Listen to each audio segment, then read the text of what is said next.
My name is Coach Steve. I am the Affordable Life Coach. If you're interested in a complimentary consultation, emails in the description. I've been coaching people for 15 years. And even before that, I started getting involved in self-development when I was a teenager, like 13, 14 years old. And man, have I learned a lot. And it's a shame that a lot of people don't give life coaching a chance, an opportunity. They think, oh, I don't need it. I wouldn't benefit from it, or it would be too expensive. It's at your own peril because it is much better to have someone that has made the mistakes, that has seen 15 years of clients making mistakes and what works and what doesn't work and seeing them succeed and accomplish things and being able to learn through that than through constant trial and error. So if you're interested, please feel free to reach out. And one of the things that I've learned as a coach and just in life in general, there are going to be very difficult people you're going to encounter in your life, whether it's in your business, whether it's family, whether it's your friends, whether it's your own personal clients. There are tough clients, demanding people that will wear you out if you don't handle them appropriately. When I first started coaching 15 years ago, I was learning the trade. I was learning how to deal with people. I was learning how to deal with the demands of people, the expectations of people. And I was finding my own voice to be confident, to set boundaries, and let clients and people know what's okay, what's not okay, what works and what doesn't work, as I'd want them to let me know the same thing and make sure we're on the same page. And if we're not, then we're not a good fit. And there is so much people pleasing that happens, or passive aggressive behavior, that you'll feel like you're being unreasonable when you want to set a boundary with someone. And I have encountered that with clients that would do things and have expectations that when I was a new coach or when I was just getting into it, I would accommodate them. And when I look back at it, oh, it was coming from a place of fear. I didn't want to lose them. I didn't want to upset them. I didn't want to have a confrontation with them.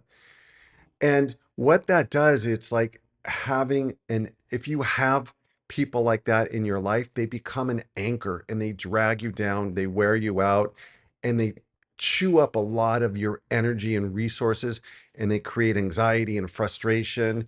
And you know these people because you could feel it in here. You can feel the tension, it's palpable, or you can feel your inner frustration. And if you're not able to freely discuss it with them because they become angry or defensive or accusatory or shame and guilt you don't want to have those people in your life. You want to weed them out. And if that's not possible because you work with them or they're a family member, then at least have minimal amount of contact just to protect yourself, to protect your mental, physical, and spiritual health. Toxic people are a real thing. Selfish, narcissistic, sociopathic people are real. I've read anywhere from 10 to 15% of the population. So that means that one out of every 10 people, maybe one and a half to two out of every 10 people are going to have some level of price that you are going to pay when when you agree to entangle your life within theirs, when you agree to be their friend or take them on as a customer or as a client. Now, when I make videos like these and talking about like how to deal with challenging people, some of my clients will be, oh my gosh, am I difficult? I don't want to be difficult.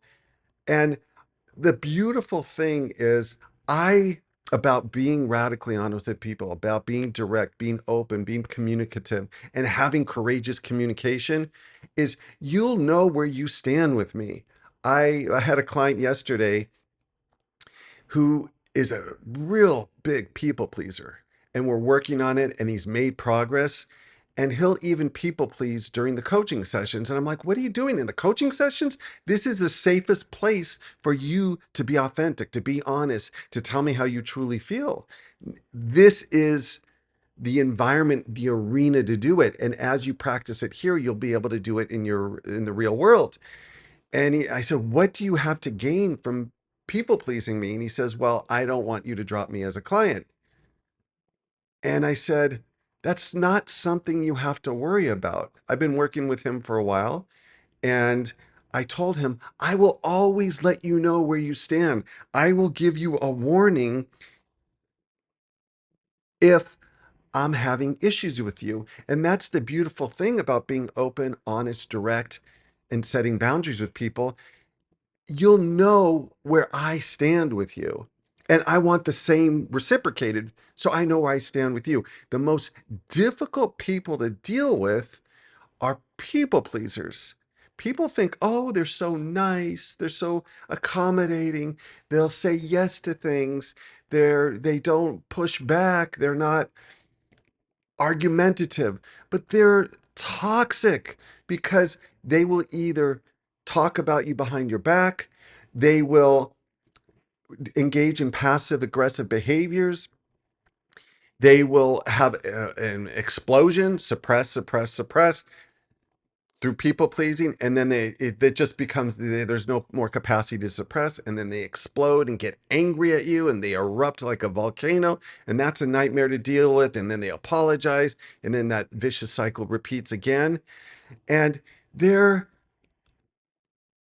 just really frustrating because you don't know where you stand with them. They smile to your face, but they don't tell you how they really feel. And I had a new client that we had in, hey, Steve, I love your videos. It's incredible. And you've been helped me so much through my life. And I value you because you're an authentic thinker. You're say how you feel. You're found your inner voice. You communicate. You're honest with other people. And we had one session, and then we planned to continue another session.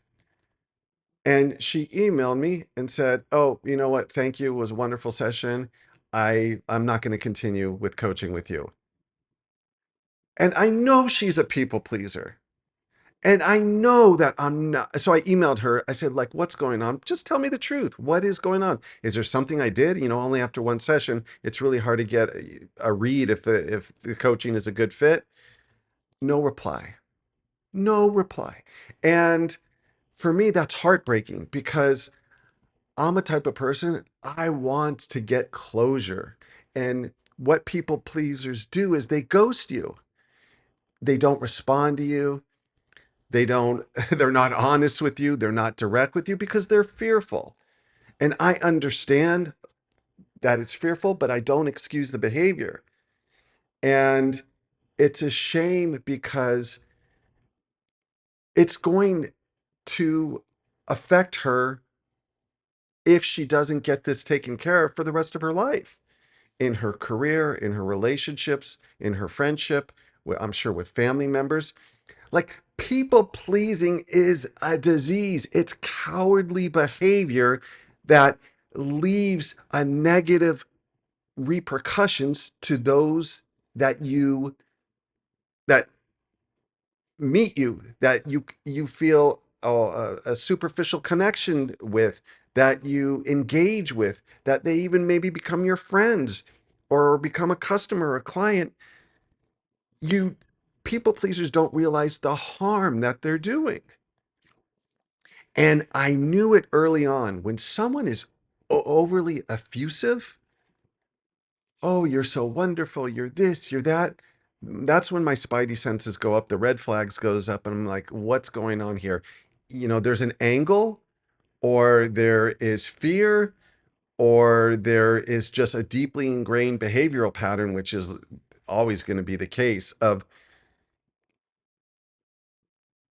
engaging in new situations, new interactions from a place of people pleasing. People pleasing is fear and cowardice.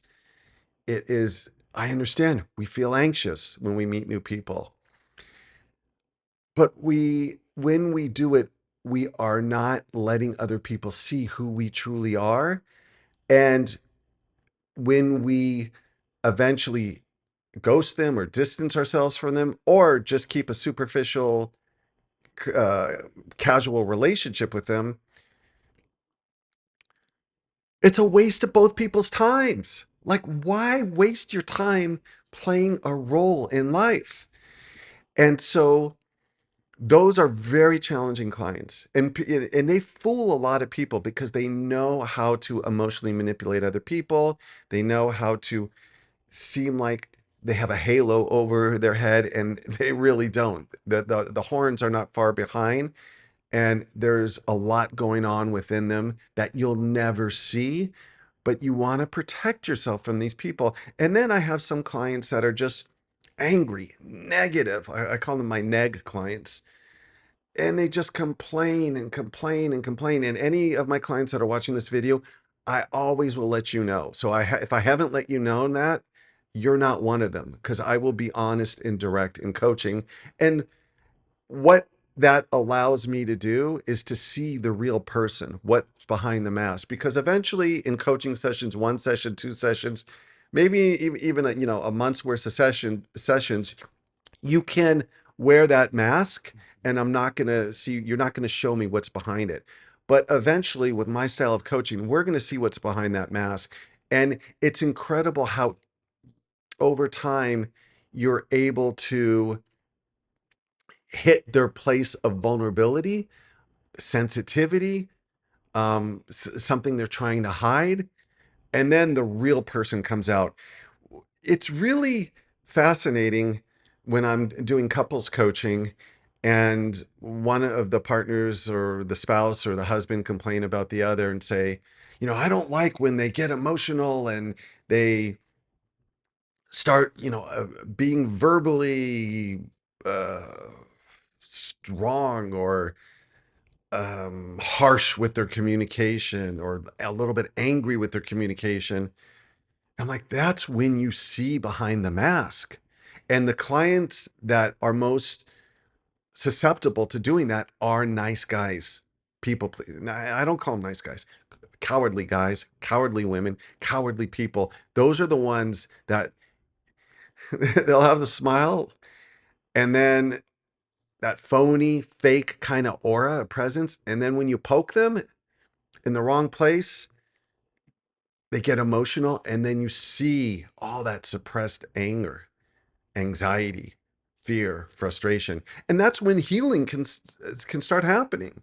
It's not something to avoid, it's something to welcome if you can't get them to open up and be real and authentic in any other way. And so I tell my couples coaching when I'm with one or the other clients, or sometimes both of the spouses do this. I said, it's a window. You're getting an insight of what they're feeling, what they've been suppressing, what's bothering them, what's angering them. And you can work with that. Obviously, that's something that we work with. That's not healthy communication on an ongoing basis. But it's incredible how many people think they have healthy communication. And then when we start coaching, I realized, man, we almost got to start from ground zero, or we got to start from here. They thought they were here and they're only here. And then when they start doing that deep inner work, not everybody wants to do it. Some clients say, hey, I'm a people pleaser. I'm fearful. I'm a coward in my communication, and I don't want to change. So then I just have to accept that. I'm not going to push someone to do something they don't want to do. But the ones that do take it on board, it's incredible how much more fulfilling and deep and richer their relationships and connections are. And the beautiful thing is when you become honest and you set boundaries and you're real with people, you weed out that 10%, that 15% of toxic people that are very emotional, very reactive, very fake and phony, very problematic or difficult. Some of them they're just straight up. They don't even hide it behind people pleasing. They're just a pain in the butt. Some people in our lives that we have to deal with. And I get about one or two of these types of clients a year, and you could just tell by how you feel. Do you feel drained? Do you feel exhausted? Do you feel, oh, I have to have a session with this person? I always look at it as an opportunity because this person is suffering. Like when someone walks around with this anger and judgment and negativity, they're suffering. They're not enjoying their lives. And so I really don't give up on them, and I'll do everything possible to try to reach them. But there comes a point when their defenses are so deeply entrenched, they don't want to change, they don't want to be helped, and you can't force someone to change. And so just naturally, the coaching relationship will fizzle out. And I'm sure you've had this with friends, coworkers, and things like that. It just fizzles out. But it doesn't have to get to the point where they are like a leech sucking your life energy. You don't want to get to that point. And that's why with my clients, I'll tell them, like, the difficult ones. I'll tell all my clients, but this is especially, I'm honest and direct with all my clients, but especially the difficult ones. I'm like, you know, you complain that about your life, you complain about your spouse, you complain about your family, your job, your whatever, the place you live, you complain about yourself, and it's not pleasant to be around, and it's draining, it's exhausting, and I don't feel that we can develop a rapport or connection with this type of energy. And again, with those one or two clients, they will blame me, or they'll blame their life, or they'll blame their spouse, or they'll blame someone else or something else, or they'll blame the Trump, or they'll blame the political system, or every. But what we really see is people's true character when they're tested, when they don't get their way, when their political candidate doesn't win, when their boss says something that makes them that's critical, when they don't get the raise or the promotion, when they don't get the credit that they feel that they deserve. People's true character comes out through adversity. And that's what I love about coaching is we work through that adversity. And most of my clients, I should say, are at least open to taking ownership. It's not something external. It's you are the problem. And I could be talking about you. This could apply to you personally. You might be that a difficult person and you not even realizing it because nobody tells you. And that's such a crime because when you're very defensive, you're not open and receptive, people aren't going to tell you the truth because why would they? They know that they're going to get attacked for it. They're going to make to feel shame or guilt. How could you say this? You hurt my feelings. And after all the years we've known each other and you don't understand me, you don't know what I'm going through, all that drama. Who wants to deal with it? And so they get like a ice cold bucket of water dumped over their head in the coaching sessions. And I'm gradual. We do this over time. It's not like all at once, but you really start to see a person's true character come out. And I tell them, you are the problem and you're also the solution. It's not external, it's internal. And once we start working on that, you will see your relationships, your life, your career blossom, transform. But most people are not coaches out there that are listening to this video, and you can't do it to the degree that I'm able to do it because most of my clients are willing and want me to be open and honest and direct with them. So you have to drop little crumbs and little like go fishing and see if they take the bait. Start with something small and let them know how you feel. I am in shock when I ask clients, have you told that person how it makes you feel and that what you need from them instead? What you need to, and most people will say, no, I haven't told them how I feel or how I felt. Or they say, oh yeah, well, I emailed them or I sent them a message. I mean, come on. Come on. You are not going to grow. You're not going to evolve. You're not going to connect through email, difficult conversations through email or messaging. We got to have to talk. We have to talk to people and we have to let them know how we feel. And we have to be just honest and direct. It's an act of courage, which builds confidence within yourself and shows the person that you care about them, that you love them. One of the most selfish acts, even if it's dating, one of the most selfish acts is ghosting someone or not, or I made a video about this, and this occasionally happens, maybe once a year or even less, where a client that I've been working with for a while will just send me an email, okay, I want to stop coaching with no explanation, no closure. And when I find out later on, oh, they were too fearful to communicate that with me, I'm like, well, that's what we've been working on. And what a perfect opportunity. And I'm never going to push someone to do coaching that doesn't want to do coaching, but just let's talk about it. And also, you could give me good feedback. If there's something that I've done that has caused you not to want to continue coaching, I want to know. And you telling me is an act of love. It makes me a better coach if we were ever to work together again. And it makes me a better coach for other people. It's an act of love to tell people the truth. What do I need to get that through our culture's head? We just playing it safe, being comfortable. Oh, that makes me uncomfortable. So I can't tell the person that, or I can't hear, the truth from other people. Well, how strong are you going to be through life? We do this with children, and then when they face adversity or when they face someone that's really truthful and honest with them, they crumble.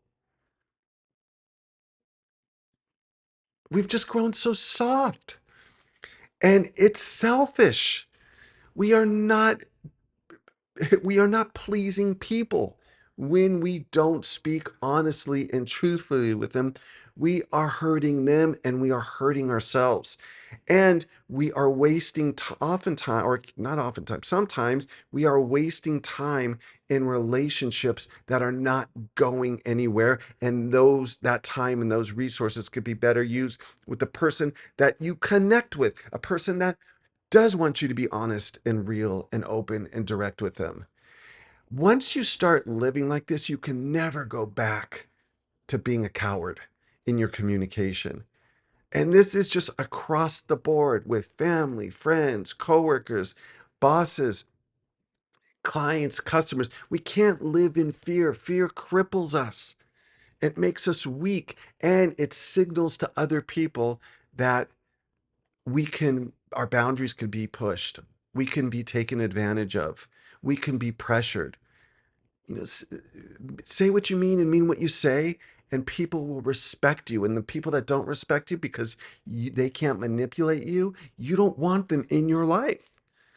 And that's the message. The underlying message is how to deal with difficult people. It's tell the truth and be assertive. Now, understand there's some circumstances you can't be completely honest with certain people. If it's a boss and the boss will fire you, I would encourage you, if you can't be honest with your boss, find another job. Because what's going to happen is you're going to get more and more frustrated with the job. And I'm not saying being honest with people is not attacking them. It's not being aggressive. It's not being demanding. It's saying, hey, when you do this to me, when you ask me if I can work on the weekends, if this happens in a work environment, or you ask me to stay late, I feel obligated to say yes because I'm worried that you might hold it against me, that it might affect a promotion, it might affect a raise, it might affect our working relationship. And I'm missing dinner, with my kids and my husband or my wife. Hey, when you And I've told this to clients. When you send me an email that you want to stop coaching, or you tell me that, oh, you're so wonderful, and then you cancel sessions without any explanation,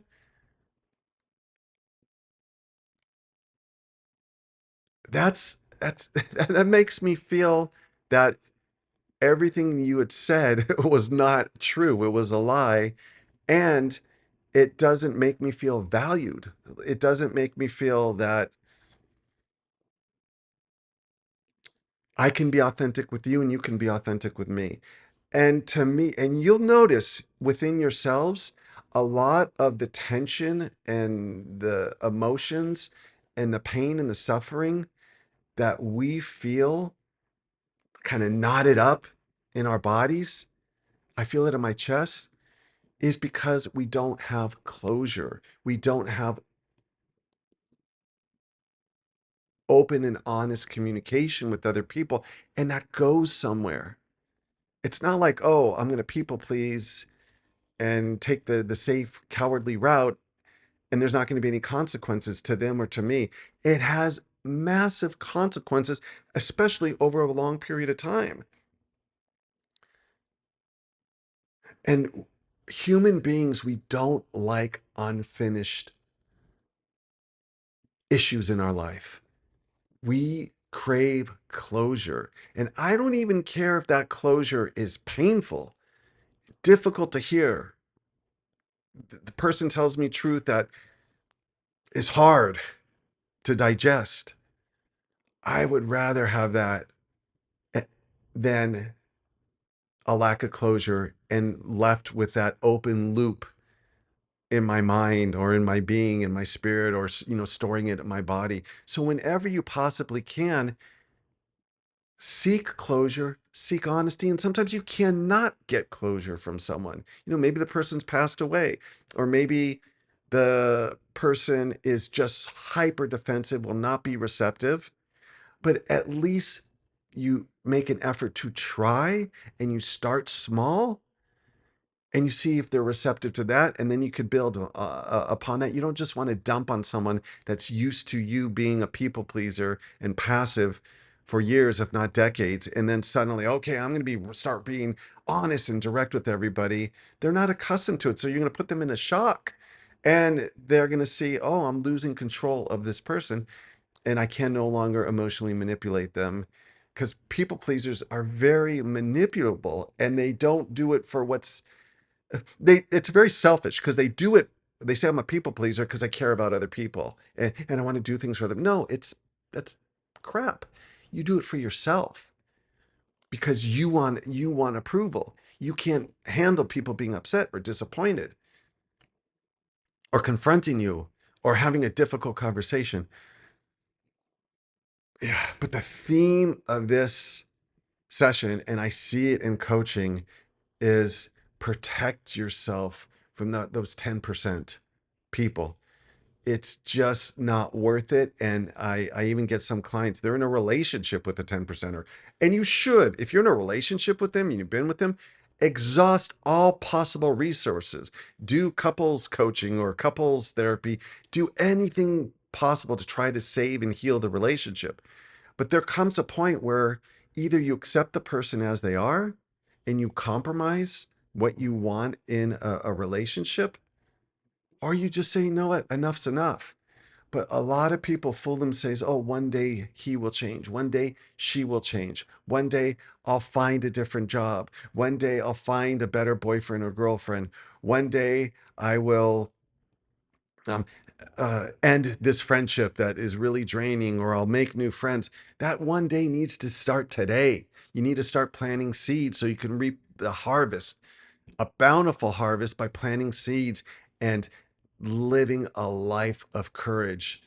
And what you'll see, there's so many, it has such a huge ripple effect. There's so many side benefits to it, but you start feeling confident and you start communicating with people from a state of flow, because you no longer have that fearful inner censor activated in your mind that has to pre-approve things before you say them. You speak from the heart, you speak from your intuition, you speak organically, authentically from a state of flow, and it makes you feel alive. And I tell my clients, man, you don't need to travel the world. It's nice to travel the world, and if you can, I recommend it, but you don't need to travel the world. When you start living like this, and not just with other people, but with career paths, with doing things that you normally fear, with your relationships, every day becomes an adventure. Every day becomes exciting. What new thing am I going to learn? How am I going to grow? How am I going to deeper connect? Or how am I going to set a boundary that is going to protect me and from for someone that is toxic? And it's such a flourishing, rewarding, and fulfilling way to live that we don't need to be dependent on constantly numbing out through screens or numbing out through food or any other addictions that we have. It's just like living a healthy life, both physically, spiritually, emotionally, psychologically.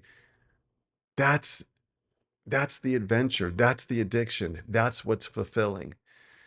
And that's if you would like to embark on that path and have support and have someone challenge you to grow and have someone to hold you accountable and have someone that's going to empathize and support to help you to get to that place and is going to tell you the truth.